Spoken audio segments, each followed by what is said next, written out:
ابھی جس حالت میں کیمرے کے سامنے موجود ہوں، بائنا اسی حالت میں کل رات تقریباً 9 بجے کے قریب میں خیابان فردوسی سے ریونیو سوسائٹی کی طرف جیسے ہی مڑتا ہوں، موٹر سائیکل پر میں سوار ہوں اور میرے ساتھ میرے 2 دوست موجود ہیں۔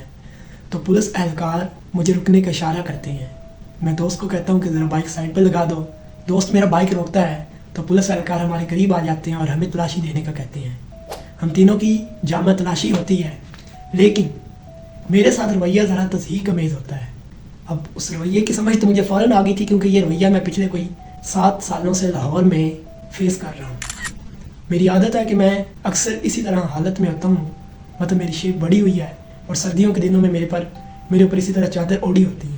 تو اسی رویے کی وجہ سے جہاں پہ تلاشی نہ دینے کا سوال ہو وہاں پہ تلاشی لی جاتی ہے۔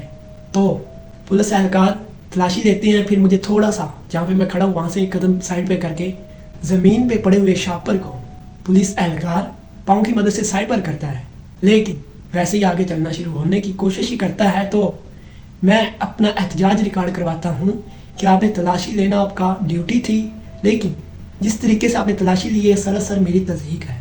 میرے الفاظ ہوتے ہیں کہ میں کوئی منشیات فروش نہیں ہوں، میرے اوپر محض ایک چادر آپ نے اوڑھی دیکھی ہے تو آپ لوگوں نے تلاشی لینے کا جو رویہ اپنایا ہے یہ سراسر غلط ہے۔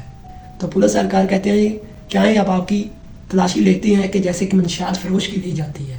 تو پھر میرے شلوار کے نیفوں کو بھی تسلی سے چیک کیا جاتا ہے، میری چادر دوبارہ اتروا کر تسلی سے تلاشی لی جاتی ہے، میری ٹانگوں کو اور بازوؤں کو تسلی سے ٹٹولا جاتا ہے، لیکن نہ تو کچھ ایسی چیز تھی میرے پاس جو ان کے مل سکتی، تو وہ بیچارے آگے سے بحث مباحثہ کرنا شروع کرتے ہیں۔ لیکن میرے جسم پر موجود جیکٹ کی اندرونی جیب میں سے جب وہ ہاتھ لگاتا ہے تو اسے کچھ چیز کے موجود ہونے کا احساس ہوتا ہے۔ وہ مجھے کہتا ہے یہ چیز باہر نکال لو، تو میں اپنی جیب میں موجود کاغذات اور وزٹنگ کارڈ کو باہر نکالتا ہوں۔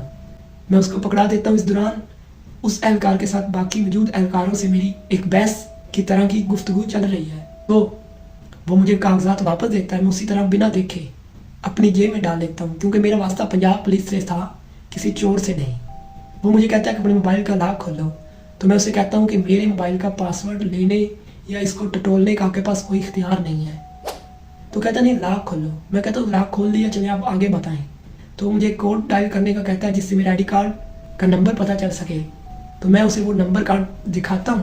وہ اپنے موبائل میں موجود اپلیکیشن کے ذریعے میرا ڈیٹا چیک کرتا ہے، اسے کچھ نہیں ملتا، تو مجھے جانے کو کہا جاتا ہے۔ جب تھوڑی دیر بعد، کوئی تقریباً آدھے گھنٹے بعد مجھے یہ واقعہ دوبارہ ذہن میں تازہ ہوتا ہے، تو میں اپنی جیب میں دیکھتا ہوں تو میری جیب میں کاغذات اور وزٹنگ کارڈ تو موجود ہیں، لیکن اس کاغذات کے درمیان جو 1150 روپے رکھے ہوئے تھے وہ غائب ہیں۔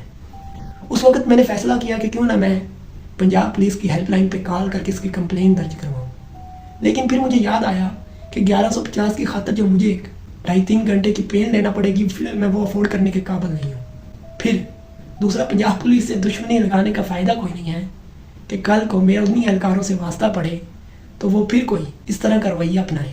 اس کے پیچھے میرا کوئی ڈر نہیں ہے، بیسیکلی میری ان مسائل میں الجھنے سے جان جاتی ہے۔ لیکن پنجاب پولیس کے آئی جی عثمان صاحب کا دعویٰ ہے کہ انہوں نے اپنے ادارے میں ریفارم کر دی ہیں اور بڑے انقلابی اقدامات کر دیے ہیں، لیکن جناب والا آپ کے اہلکار تربیت کے فقدان کا اس حد تک شکار ہے کہ انہیں نہیں پتا کہ ایک عام شہری کی تلاشی کس طرح لینی ہے اور ایک منشیات فروش کی تلاشی کس طرح لینی ہے۔ جناب والا، لاہور میں منشیات کی فراہمی بہت آسان ہے، لاہور میں منشیات کی نقل و حمل بھی بہت آسان ہے، اور اس کو پنجاب پولیس کے لیے پکڑنا بہت مشکل ہے۔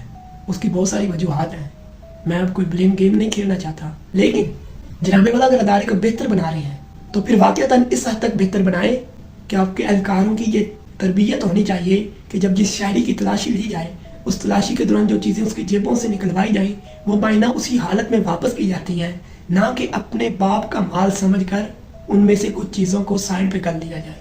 کہنے کو میرے پاس بہت سے الفاظ ہیں، لیکن میں اب کوئی غصے کا یا سانپ کے گزر جانے کے بعد لکیر کو پیٹنا نہیں چاہتا۔